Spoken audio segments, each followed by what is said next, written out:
దేవుడి పరిశుద్ధ నామానికి వందనములు, కృతజ్ఞతాస్తుతి స్తోత్రములు చెల్లిస్తున్నాం. ఈ యొక్క ప్రాముఖ్యమైన సమయంలో దేవుడు మీతో మాట్లాడడానికి ఇచ్చిన అవకాశమును బట్టి దేవాతి దేవుడికి ఎంతగానో కృతజ్ఞతాస్తుతి స్తోత్రములు తెలియజేస్తూ, ఈ యొక్క ఉదయకాల సమయమున దేవుడు ఈ దినమున మనకు ఇచ్చిన వాగ్దానమును ఒకసారి జ్ఞాపకం చేసుకుందాం. ఇర్మియా గ్రంథము 31వ అధ్యాయము 13వ వచనం. వారి దుఃఖమునకు ప్రతిగా సంతోషమిచ్చి వారిని ఆదరించదును, విచారము కొట్టివేసి నేను వారికి ఆనందము కలుగజేతును గనక కన్యకలు యవనులు వృద్ధులను కూడి నాట్యమందు సంతోషించెదరు. ఇక్కడ జ్ఞాపకం చేసుకుంటూ ఉన్నాం. ఇంగ్లీష్లో కూడా చదువుతున్నాను.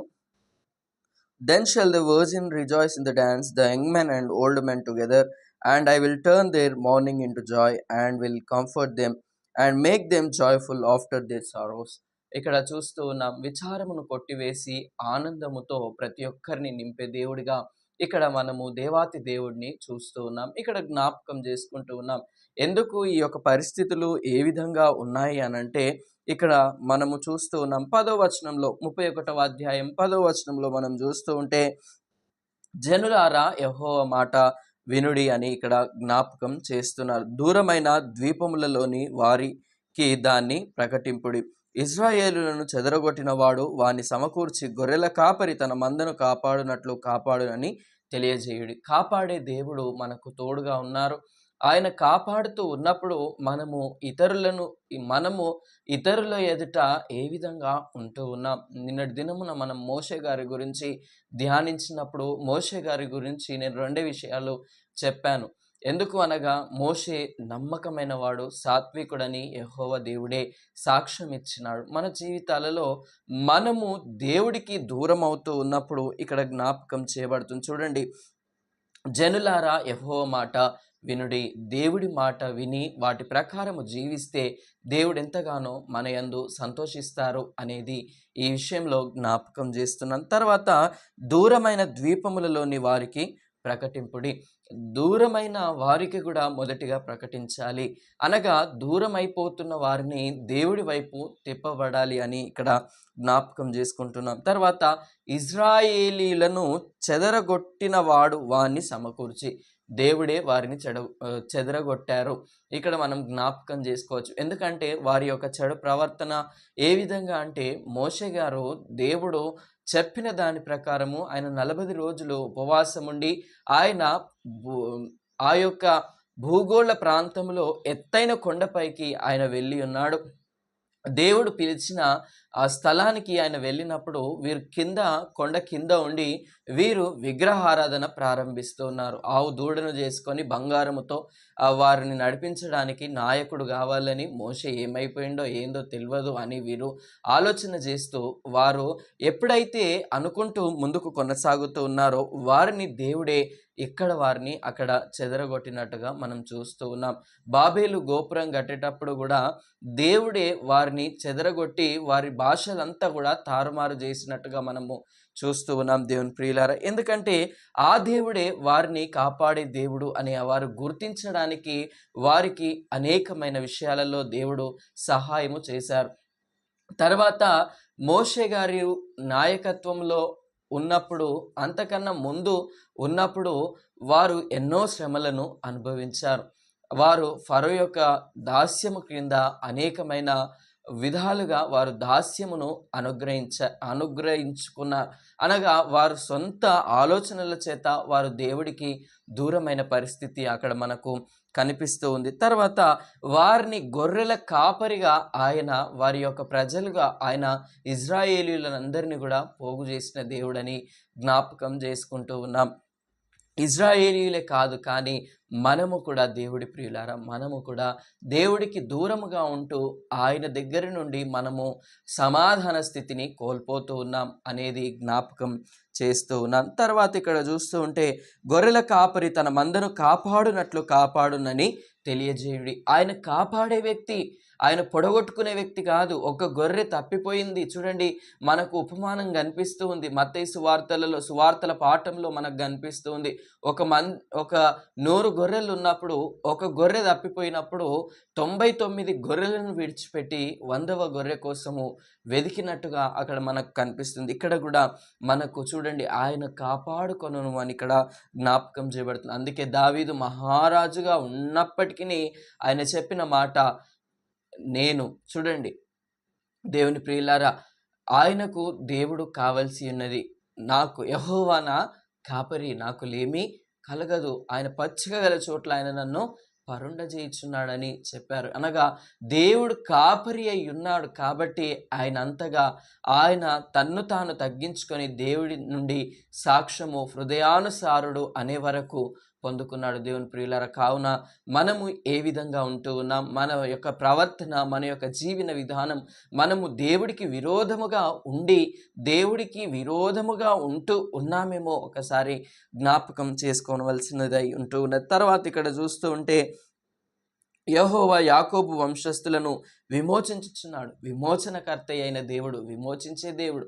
అనగా విమోచన అనగా మనము చేసిన దానికి, అనగా నేను ఒకరి దగ్గర అప్పుగా ఉండి వారి ఎదుట నుండి నేను తీసుకున్నప్పుడు నేను దాస్యానికి లొంగినట్టుగా అక్కడ మనం జ్ఞాపకం చేసుకోవచ్చు. అనగా నేను ఒకరి దగ్గరి నుండి, అనగా ఉచితముగా నేను తీసుకున్నప్పుడు వారికి నేను రుణపడి ఉండడమే విమోచింపబడక ఉండడం అని ఇక్కడ జ్ఞాపకం చేసుకోవచ్చు. కానీ వెలలేని ఆయన కుమారుని యొక్క రక్తము ద్వారా, అనగా యేసుక్రీస్తు ప్రభు యొక్క రక్తము ద్వారా మనలను దేవుడు విమోచించి ఉన్నాడు. ఆయన వెలలేని రక్తము చేత వెలగలిగిన జీవితాలుగా దేవుడు మనల్ని మార్చినారు అనే సత్యాన్ని జ్ఞాపకం చేసుకుంటూ ఉన్నాం దేవుని ప్రియులారా.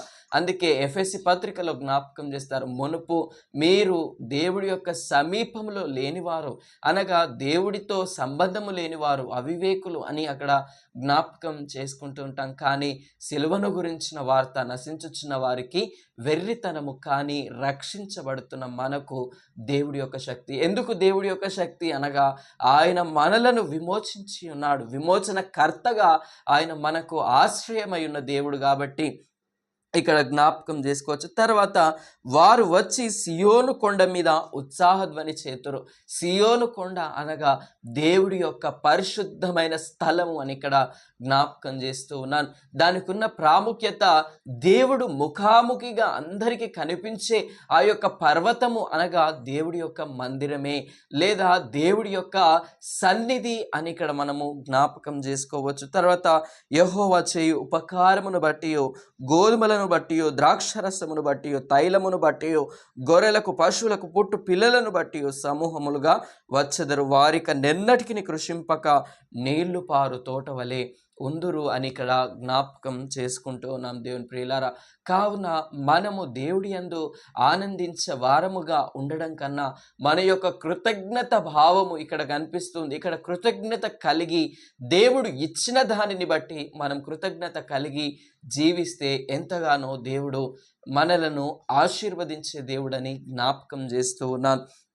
ఇక్కడ నీళ్లు పారు తోట వలె, అనగా ఎప్పుడు కూడా పుష్పించే తోటగా దేవుడు, ఎప్పుడు కూడా ఫలములిచ్చే తోటగా దేవుడు మనలను ఆశీర్వదిస్తారన్న సత్యాన్ని ఇక్కడ జ్ఞాపకం చేయబడుతుంది. తర్వాత వారి దుఃఖమునకు ప్రతిగా సంతోషం ఇచ్చి వారిని ఆదరించేదను. ఎప్పుడైతే దుఃఖములో ఉన్నారో చూడండి దేవుని ప్రియులారా, ఇక్కడ మనం జ్ఞాపకం చేసుకోవచ్చు. దుఃఖం అనగానే చాలా విపరీతమైన దుఃఖము మనకు మన జీవితాలలో జరిగిన సంఘటనలను బట్టి మనం తెలియజేసుకుంటూ ఉంటాం. నిజమే, మన దుఃఖ పరిస్థితులలో మనం ఎంతగానో బాధపడుతూ ఉంటాం. కానీ ఎవరైనా మనలను వచ్చి ఆదరించినప్పుడు, లేదా మేమున్నాము అన్న ధైర్యము వారు ఇచ్చినప్పుడు, అయ్యో ఎందుకు బాధపడుతున్నారు అన్నప్పుడు మన హృదయం ఎంతగానో ఒక్కొక్కరిని చూసి ఆ హృదయ వేదనంతా కూడా లోపల నుండి బయటికి వస్తుంది. అనగా వారితో షేర్ చేసుకుంటే మన యొక్క జీవితాలలో ఒక అద్భుతములు జరుగుతాయి అని కాదు, కానీ మన యొక్క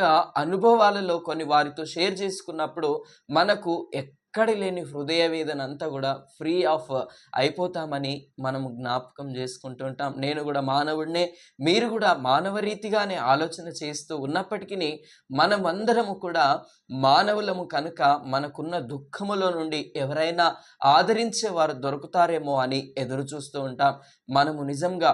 ఎందుకంటే మనకు ఆ దుఃఖమంతా పోవడానికి దేవుడు సమయాన్ని అనుగ్రహిస్తారు. ఆయన సమయమును మనకు అనుగ్రహించినప్పుడు మనము సంతోషముగా ఆయన ఎదుట ఆనందించినప్పుడు ఎంతగానో నిజంగా చెప్తున్నాను నేను దేవుని ప్రియులారా, ఈ యొక్క యూట్యూబ్‌లో వింటున్నారు ప్రతి ఒక్కరని నాకు గూడా తెలుసు. నేను నా జీవితంలో నేను దుఃఖ సమయాలలో ఉన్నప్పుడు నేను ఎవరి దగ్గరికి ఎక్కువగా వెళ్ళి ఏడవను, కానీ దేవుడి సన్నిధిని నా యొక్క కుటుంబములో, నా యొక్క స్థలములో నేను దేవుడి సన్నిధిలో ఉన్నానని గొప్ప నమ్మకముతో నేనక్కడే కన్నీటి ప్రార్థన చేస్తూ ఉంటాను. దేవుడు నాకు ఎప్పుడు కావాలనన్నా, దేవుడు ఏ సమయంలో కావాలన్నా నాకు సహాయము ఏ విధంగా చేస్తాడంటే, దేవుడి యొక్క వాక్యము ద్వారా, దేవుడి యొక్క వాక్యముతో నన్ను ఆదరిస్తూ ఆయన ధైర్యమును నాకు అనుగ్రహిస్తాడు, ఆయన సమాధానమును నాకు అనుగ్రహిస్తాడు దేవుని ప్రియులారా. ఎందుకంటే మనము ఏదో ఆషామాషిగా కాదు, కానీ దేవుడి పైన ఆధారపడి జీవించినప్పుడు దేవుడే అద్భుత కార్యాలు, ఆశ్చర్య కార్యాలు జరిగించి దుఃఖమునకు ప్రతిగా సంతోషమును అనుగ్రహించి ఆదరించి విచారము కొట్టివేసి నేను వారికి ఆనందము కలగజేతును గనుక కన్యకలు యవ్వనులు వృద్ధులను కూడి నాట్యమందు సంతోషించెదరు. మన యొక్క హృదయములో ఆ యొక్క నాట్యము దేవుడు జరిగిస్తారన్న సత్యాన్ని జ్ఞాపకం చేసుకోవాలి దేవుని ప్రియులారా. అటువంటి కృప, కాపుదల, సంరక్షణ దేవుడు మనకు అనుగ్రహించును గాక. ఆమేన్. ప్రార్థన చేసుకుందాం. పరిశుద్ధుడైన తండ్రి, నమ్మదగిన దేవా, ఈ యొక్క ఘనమైన శ్రేష్ఠ నిత్యనామానికి వందనములు, కృతజ్ఞత, స్తుతి, స్తోత్రములు చెల్లిస్తున్నాం.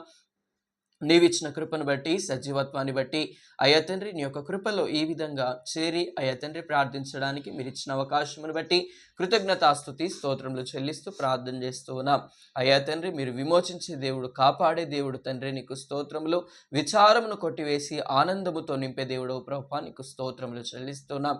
అయ్యా తండ్రి, నీ యొక్క పరిశుద్ధ పాదం ఎదుట చూస్తున్న ప్రతి బిడ్డను మీరు జ్ఞాపకం చేసుకోనండి. వారితో మీరు మాట్లాడి అయ్యా తండ్రి, మీరే మహిమ పొందుకున్నారు, నీకు స్తోత్రములు చెల్లిస్తున్నాం.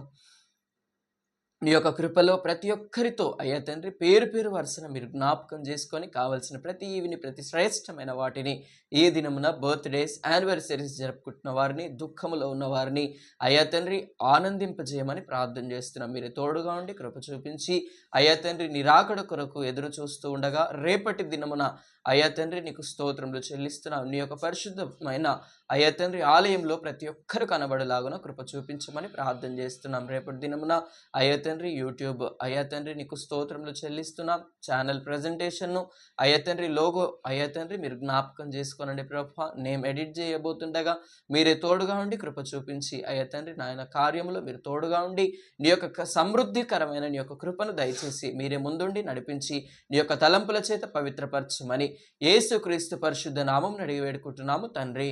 ఆమేన్. దేవుడు మిమ్మును మీ కుటుంబాలను నిండుగా మెండుగా దీవించి ఆశీర్వదించి బలపరచును గాక.